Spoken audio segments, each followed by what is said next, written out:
Hi viewers, ఇవాళ ఆదివారం junior NTR ఫ్యాన్స్కి ఒక మిక్స్డ్ డే అని చెప్పుకోవాలి. ఒక శుభవార్త, అలానే ఇంకొక చేదు వార్త. శుభవార్త ఏంటి అంటే ఇవాళ దేవరా ట్రైలర్ రిలీజ్ అయింది. ట్రైలర్ రిలీజ్ అయిన తర్వాత ఫ్యాన్స్కి మాత్రమే కాదు, యావత్ తెలుగు ప్రేక్షకులందరికీ, ప్రతి హీరో ఫ్యాన్కి దేవరా మూవీ ఎప్పుడెప్పుడు రిలీజ్ అవుతుంది, ఎప్పుడెప్పుడు బిగ్ స్క్రీన్పై ఆ విజువల్ ఫియాస్టా చూద్దామని చెప్పి ఆతృతగా వెయిట్ చేస్తున్నారు.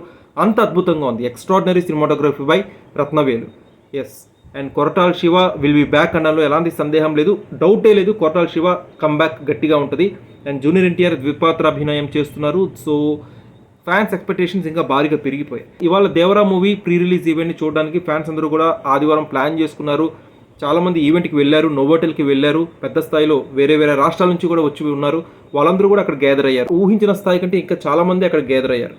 అలానే టీవీల ముందు చాలామంది ఫ్యాన్స్ అతుక్కుపోయారు. ఈవినింగ్ చక్కగా ప్రీ రిలీజ్ ఈవెంట్ చూద్దాం, జూనియర్ ఎన్టీఆర్ స్పీచ్ చూద్దామని చెప్పి చాలామంది ఆతృతగా వెయిట్ చేశారు. అయితే వాళ్ళందరికీ ఒక కన్ఫ్యూజన్ సిచ్యువేషన్ అయితే రైట్ నో ఉంది. అసలు Devara movie pre release event జరుగుతుందా లేదా అనే సిచ్యువేషన్ అయితే రైట్ నో నెలకొంది. దానికి రీజన్ ఏంటంటే అక్కడ నోవోటెల్ దగ్గర భారీ స్థాయిలో తొక్కిసలాట జరిగింది, అద్దాలు ధ్వంసం అయ్యాయి, నోవోటెల్ ఎక్విప్మెంట్ కూడా కాస్త ధ్వంసమైందని చెప్పి వార్తలు వినిపిస్తున్నాయి. సో పోలీసులు, ఈవెంట్ ఆర్గనైజర్స్ వాళ్ళందరూ కూడా ఈవెంట్ క్యాన్సిల్ అయిందని చెప్పి అభిమానుల్ని అక్కడి నుంచి పంపించేస్తున్నారంట.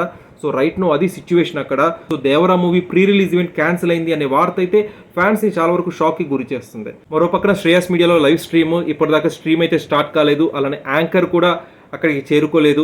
సో ఓవరాల్గా ఈ పరిస్థితులన్నీ చూస్తుంటే మటుకు ఈవెంట్ క్యాన్సిల్ అయినట్టే కనిపిస్తుంది. సో జూనియర్ ఎన్టీఆర్ దీనిపై ఏమైనా స్పందిస్తారని చెప్పి ఫ్యాన్స్ అంతా ఎక్స్పెక్ట్ చేస్తున్నారు. ఫ్యాన్స్కి ఎలాంటి గాయాలు కాకూడదనే ఉద్దేశంతోనే క్యాన్సిల్ చేస్తామని చెప్పి మేబీ జూనియర్ ఎన్టీఆర్ రియాక్ట్ అయ్యే అవకాశం ఉంది. ఎందుకంటే మనందరికీ బాగా గుర్తే ఉంటుంది. బాద్షా ఈవెంట్లో కూడా ఇలా అనుకున్న దానికంటే ఎక్కువ మంది ప్రజలు రావడంతో జూనియర్ ఎన్టీఆర్ ఫ్యాన్స్ ఒక అభిమాని మృతి చెందారు.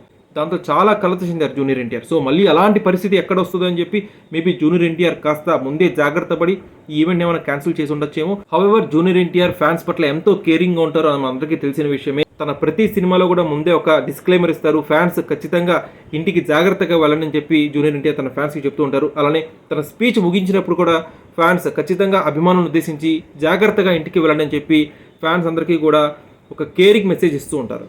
సో రైట్ నో ఫ్యాన్స్ యొక్క భద్రతని దృష్టిలో ఉంచుకొని మేబీ ఈ ఈవెంట్ క్యాన్సిల్ అయ్యి ఉండవచ్చనే ఊహాగానాలు అయితే నడుస్తున్నాయి. ఓవరాల్గా ఇది పరిస్థితి. మేబీ ఇవాళ క్యాన్సిల్ అయింది, 27వ తారీఖు సినిమా రిలీజ్. ఈ 4 డేస్లో కనుక ఏమైనా ప్రీ రిలీజ్ ఈవెంట్ ప్లాన్ చేసి చేయొచ్చు, మనకు తెలియదు. చూద్దాం, వెయిట్ అండ్ సీ.